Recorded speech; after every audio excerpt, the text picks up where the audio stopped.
Belgi rejasiga issiq mumkinmi? Issiq qilganimizda grija kattalashib ketmaydimi? Grija issiqda o'sar ekan, mumkin emas deyishdi degan savollar juda ham ko'p bo'ladi. Bugungi videoda belgi rejasiga o'zi issiq narsa qilsak bo'ladimi, yo'qmi? Shu savolga javob olamiz. Yaqinroq kelib oling. Video oxirigacha ko'ring. Ma'lumot yoqsa like bosib qo'yib, grijangiz bo'lsa issiq narsalarni mumkin emasligini bilish uchun ham yoki davolatish uchun ham pastdagi nomerga murojaat qilib kelsangiz bo'ladi. Biz boshladik. Grijaga issiq mumkinmi? Issig'i grijaga mumkin bo'lgan yoki mumkin bo'lmagan holatlar bor. Chunki hamma narsa ham insonga tushavermaydi. Grija ham xuddi shunaqa, lekin ko'pchilik o'ylashadi, grija kista miomiga o'xshab o'sib ketadigan kasallik va kista miomiga elektroforez, issiq narsalar qilish, issiq mazli surishlar belligi mumkin emas. Lekin grija unaqa emas, kista miomiga o'xshagan, o'zidan o'zi issiq narsa qilsangiz o'sib ketadigan narsa emas. Lekin belgi rejasi tutib qolgan paytda, birinchi qizib turgan paytida yana issiq qiladigan bo'lsangiz, og'riq kuchayib ketishi mumkin. Bu birinchi tutib qolgan kunlarni 7 kunida issiq narsa tez qilish mumkin emas degani. Lekin o'sha vaziyatdan keyin surunkali og'riqqa o'tdi, grijangiz bir necha kunlab og'riyapti. Bunaqa paytda issiq mumkin. Yallig'lanishlar bo'lsa, uni atrofida o'shani to'xtatish natijasida grijaning og'riqlaridan ham ancha qutulib ketamiz. Shuning uchun mumkin holatlar va mumkin bo'lmagan holatlar bor.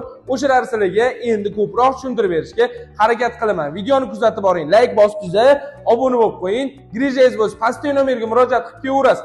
Yana tushuntirishda davom etaman. Ko'pchilik bemorlarimiz grija bo'lib qolishi bilan og'riq kuchayib ketgandan keyin qalin o'ralib yotishi o'ziga yaxshi deb o'ylashadi. Masalan, birinchi kuni grijangiz ushab qoldi, nimadir ketyotdingiz, tirsaytib grijangiz ushab qoldi.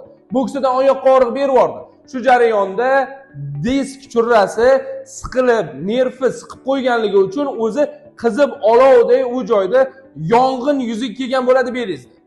Yana siz issiq o'ram olsangiz, issiq narsalar qilib tashlasangiz, oyoqdan zax o'tdi, shundan ushadi deb o'ylab qo'yib, oyog'ingizga vannalar, belingizga qizdiradigan mazza surib tashlasangiz, og'riq o'z-o'zidan kuchayib ketish holati kuzatiladi.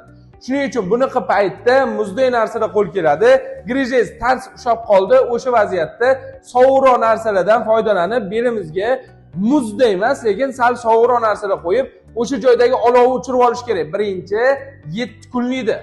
Bizda bo'lsa o'ranib yotib olishadi. Harakatsiz qolishadi. Harakatsiz bo'lgan paytda disk churrasi battar siqib yotaveradi. Harakat qilib, o'sha joydagi olovni o'chirib, o'sha joydagi qon aylanishini yaxshilash kerak. Olov deganimda siqilish yuzaga kelganda qizib turish holatini aytayman. Belimizda olov yonib ketmaydi albatta. Endi mumkin bo'lgan holatlar qachon kuzatiladi? Boya aytganimdek, bu kista miom emas, grija o'zidan o'zi o'sib ketmaydi. Demak, issiq qo'ysangiz grija o'smaydi. Grijani o'sib ketish uchun issiq qo'ymang deyilmayapti. Ushab qolganda og'riq kuchayib ketmasligi, o'zi qizib turgan joyga yana qizdirib narsa qo'ysangiz, yana og'riq kuchaymasligi uchun issiq qo'ymang deyilyapti. Oddiy shu konsultatsiyani olib ketib, bitta kurs muolaja olib keting, hamma narsani tushuntirib yuboramiz, uyingizga borib qilaverasiz, yana ham yaxshi bo'laverasiz. Vaziyatni og'irlashtirib uyda yotmasdan o'zi muolaja bir kun, ertasidan ishga chiqib ketasiz. Hech nima yutqizmaysiz. Nomerlarga telefon qilib bir kunga davolanishga keling. O'zimiz issiq mumkin yo'q aytib yuboramiz. Mumkin emas holatda aytdim. Qachon issiq qilsangiz foydali, shuni aytib o'taman. Belgi rejangizga issiq qachon foyda qiladi? Foyda qiladigan holatlar bu belgi rejangiz og'riqlari necha kunlardan va oylardan beri bo'lib yuribdi. Xurujiy holatga o'tib ketib bo'lgan, surunkali holatga o'tib ketib bo'lgan, surunkali degani uzoq vaqtdan beri og'rib kelyapti.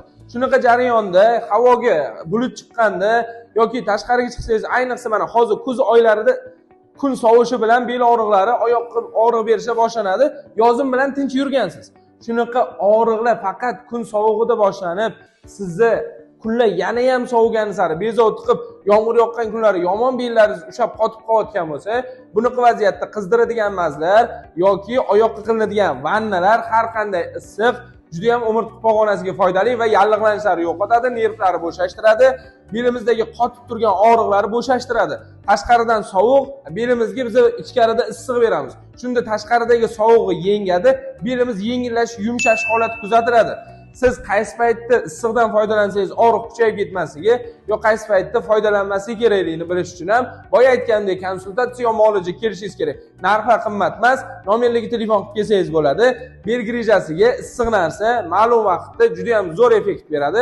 O'sha aytib o'tgandek, kun sovuqlarda muzday narsalar yeb ichib olsangiz, bir xil muzday narsa yeb ichadi, ertasi kuni beli shop qoladi. Yoki kimdir konditsionerda qolib ketadi, ertasi kuni beli shop qoladi.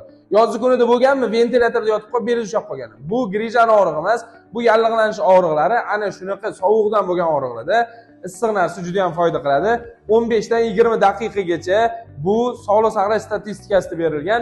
15 minutdan 20 minutgacha oyog'ingizga qo'ygan vannadagi suv ham sovib qoladi o'zi, yoki belimizga qo'yilgan mazlarni ham imkon qadar eng qizdiradiganini 15-20 daqiqa foydalanib keyin olib tashlashimiz kerak. Agar o'rta meyoni mana biz muolaja jarayonida o'rta qizdiradigan maz qo'yamiz, rosa qizib belingiz yonib ketmaydi. Unaqa mazda ko'proq muddat tursa ham hech nima qilmaydi. Mazni ham surish qoidalari bor o'zini, biz o'sha usulda suramiz. Kelganingizda o'zingizlar ko'rishingiz mumkin. Grijani davolatish uchun, to'g'ri maslahatlar olish uchun nomerlarga telefon qilib kelsangiz bo'ladi. Manzil Toshkentda, kelib davolanib keting. Sog' bo'ling, salomat bo'ling, o'zingizni asrang. Yaxshi ma'lumot oldim desangiz like bosing.